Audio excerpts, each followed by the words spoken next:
Fala, família do Cangaço Eterno, tudo bem com vocês? Eu espero que sim. Para quem não me conhece, eu sou Elton Araújo e mais uma vez vou trazendo um vídeo aqui para o canal. Antes de iniciar, já vou pedindo para que você deixe o like neste vídeo. Se ainda não é inscrito, por gentileza se inscreva, ative o sininho de notificações para não perder nada do que acontece por aqui. Agora, sem mais delongas, vamos para o vídeo.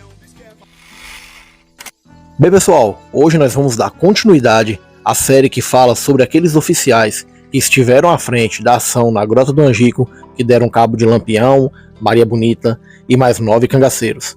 E hoje chegamos finalmente à entrevista de João Bezerra, o principal líder daquela ofensiva. Deixo claro que tudo que será narrado aqui é de inteira responsabilidade do entrevistado e do jornal da época. Porém, pessoal, antes de iniciar temos que fazer uma ressalva. Como a entrevista é muito grande e eu praticamente não eliminei quase nada dessa entrevista, decidi dividir em duas partes. Então vocês vão acompanhar as primeiras informações na parte 1 e depois, com alguns dias, eu postarei a parte 2. Então fica ligado para não perder nada. Agora, vamos às informações da primeira parte da entrevista. João Bezerra falou ao Globo em 26 de junho de 1957.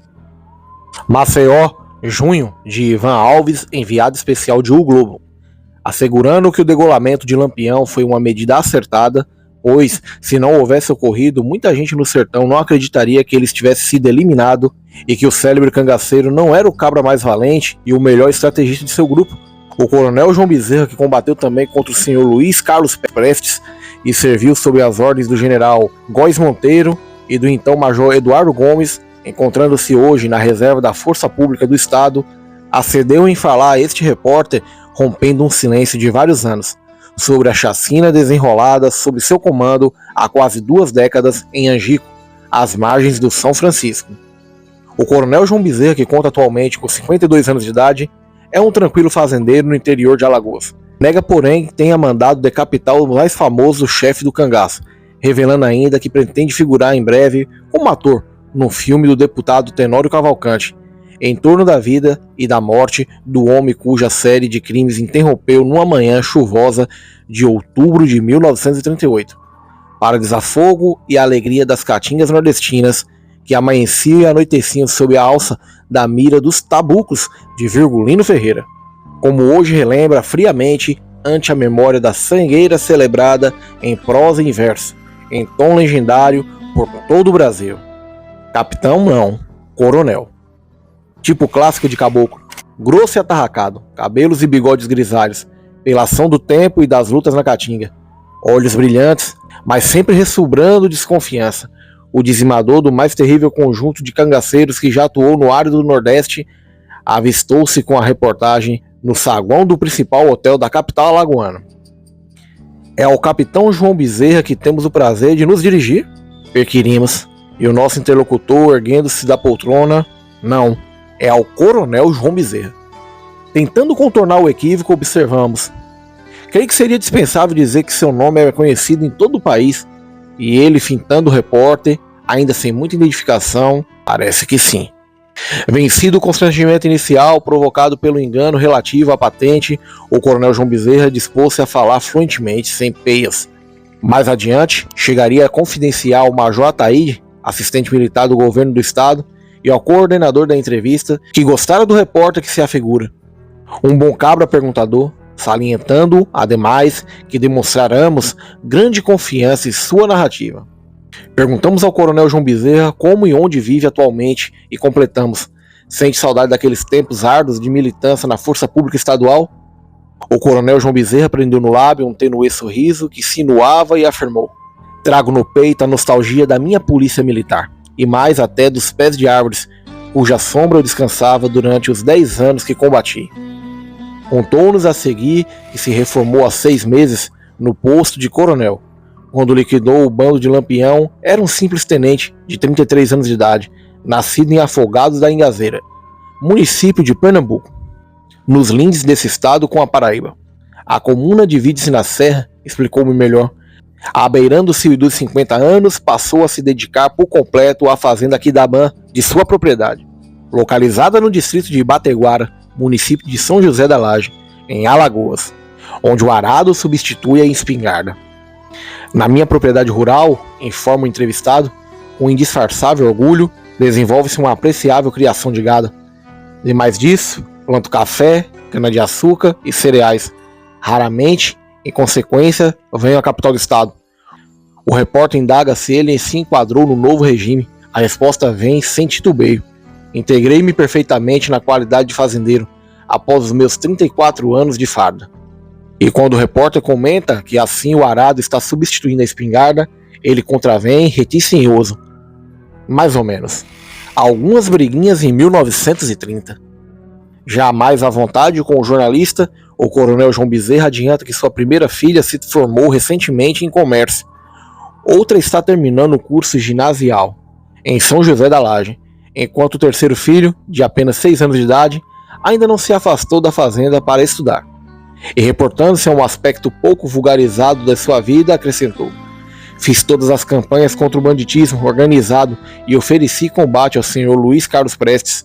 Como sargento em 1926, incorporei-me à 6ª Companhia de Alagoas. Em 1930, fiz excursão deste estado ao Rio de Janeiro. Viajei 3 meses, enquanto durou aquela questão, a saber as briguinhas que então surgiram no país. Recordando o Góis e o Brigadeiro, o coronel João Bezerra acaricia gostosamente uma faca, e o fotógrafo opera a chapa. O entrevistado larga o instrumento e pede repetição da fotografia, e é atendido e agradece. Agora eu fiquei mais bonito. Retoma então ao fio do relato. Em 1932 participei da Revolução Constitucionalista de São Paulo. Estive sob o comando do general Pedro Aurélio de Góes Monteiro, de quem fui amigo e quem sempre considerei um extraordinário tático. Fui aproveitado outro assim como chefe da tropa de vigilância do campo de aviação de Resende, dirigido inicialmente pelo então capitão Daioft Fonte.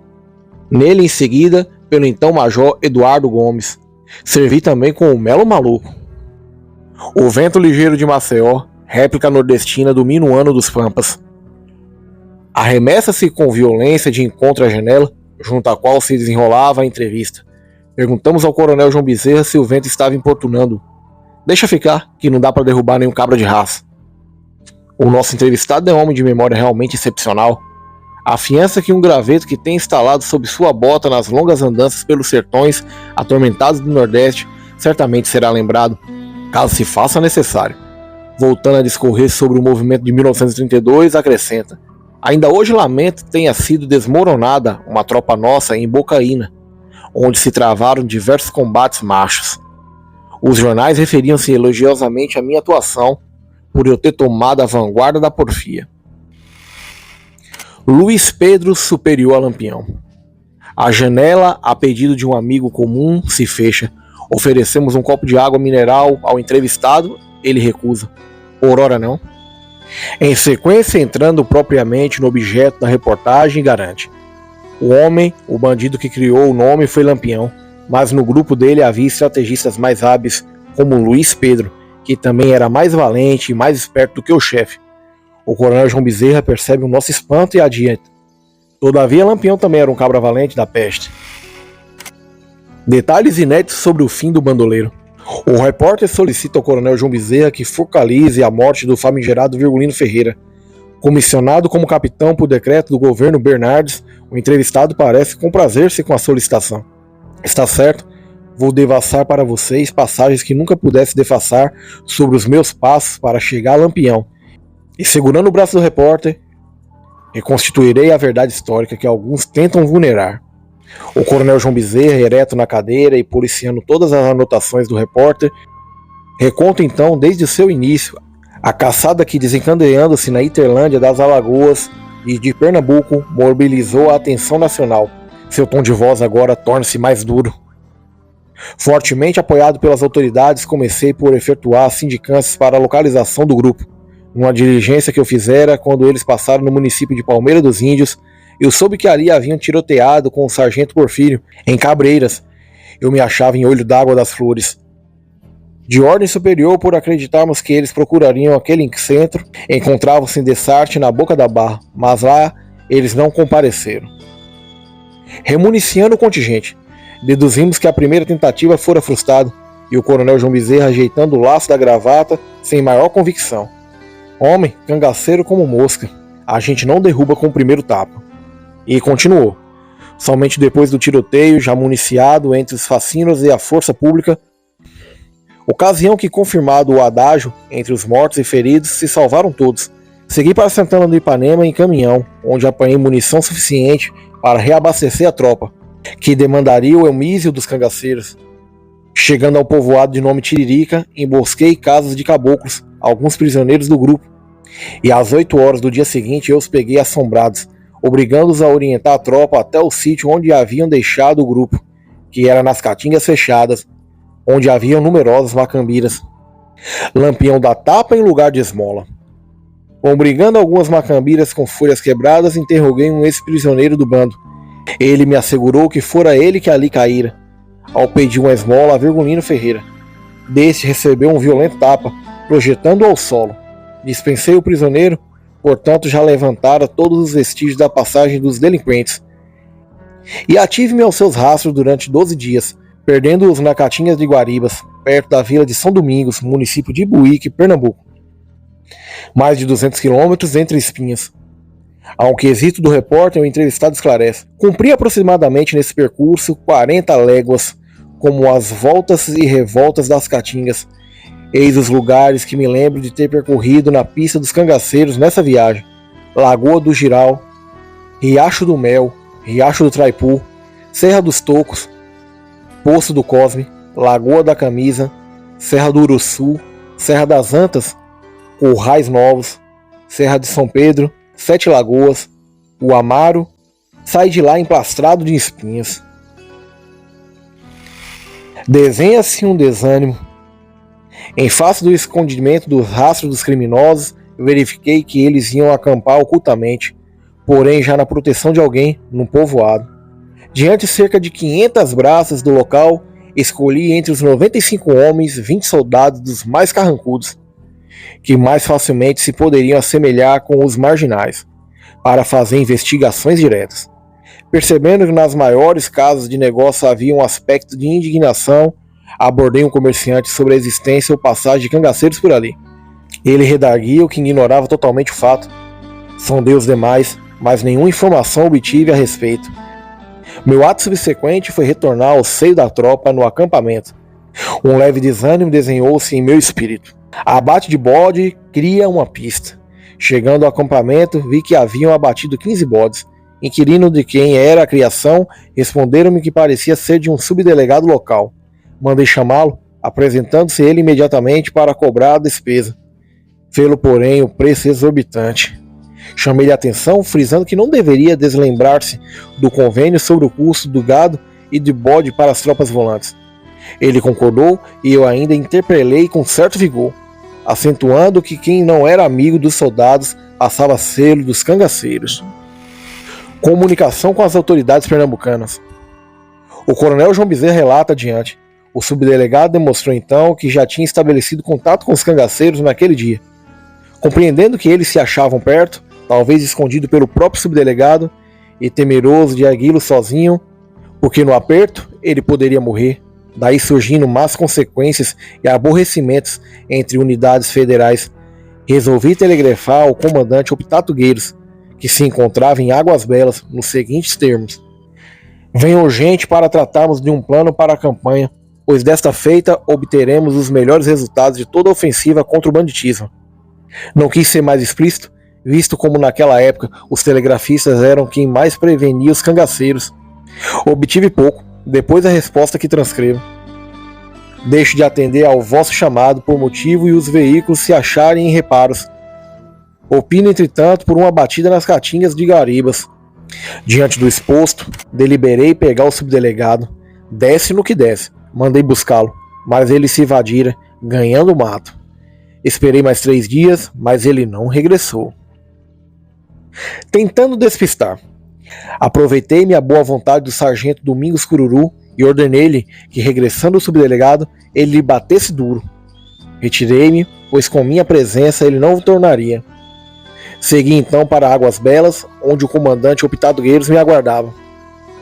Lá trocamos ideias a respeito da questão em lide, tendo eu rumado a seguir para Santana, a fim de prestar contas das diligências de 14 dias ao coronel Lucena, de quem obtive 8 dias para descansar. Transcorrido esse período, fui cientificado pelo próprio Coronel Lucena, comandante-chefe das tropas volantes com sede em Santana, de que circulavam boatos segundo os quais Lampião atravessava a fronteira de Pernambuco, entrando em Alagoas pela zona de Pilão do Gado, já município de Mata Grande, tocando no lugarejo circunvizinho. Tomou umas cargas de rapadura dos matutos, fazendo com que estes ouvissem anunciar que a ida era a Mochotó. Compreendi logo que era justamente ao contrário, pensando o Coronel Lucena como eu. No comando da tropa, segui imediatamente com a tropa, tendo convidado por telegrama o Coronel Lucena, a fim de nos juntarmos no Barro Branco. Acertamos aí o esquema de ação policial, com o Coronel Lucena passando o comando de toda a tropa em manobra, determinando ainda que eu fosse para Mata Grande com o aspirante Ferreira, que ele, 3 dias após, iria levar o nosso vencimento a ultimar providências porventura não assentadas naquele instante.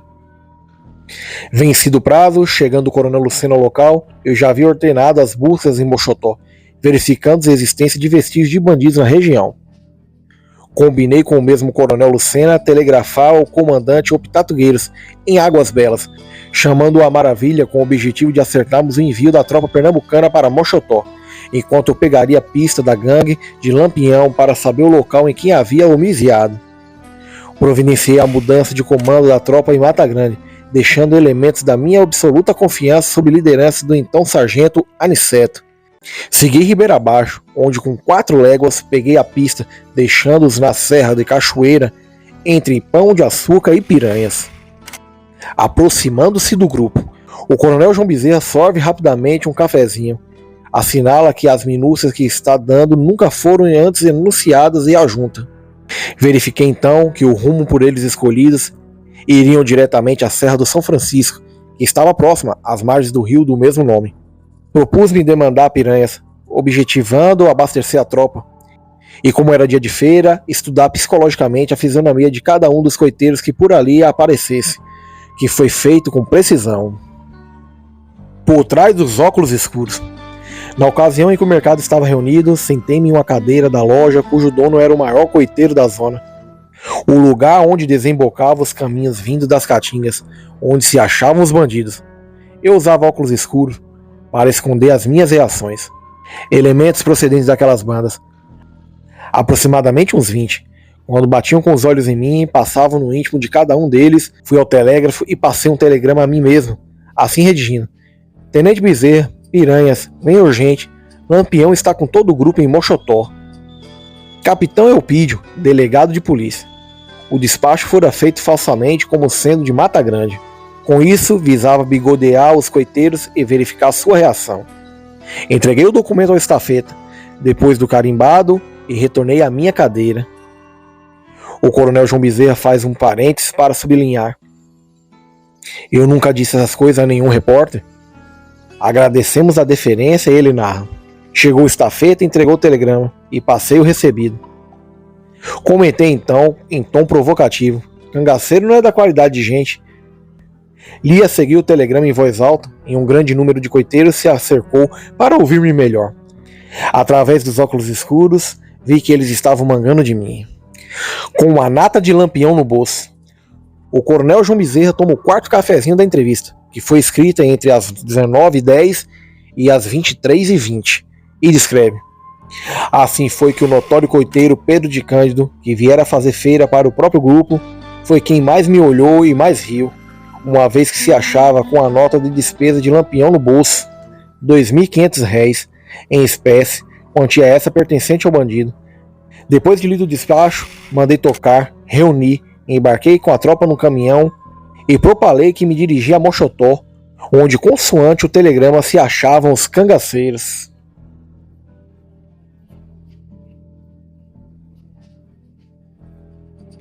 Então, pessoal, como dito, como vocês podem ver, a entrevista é muito grande.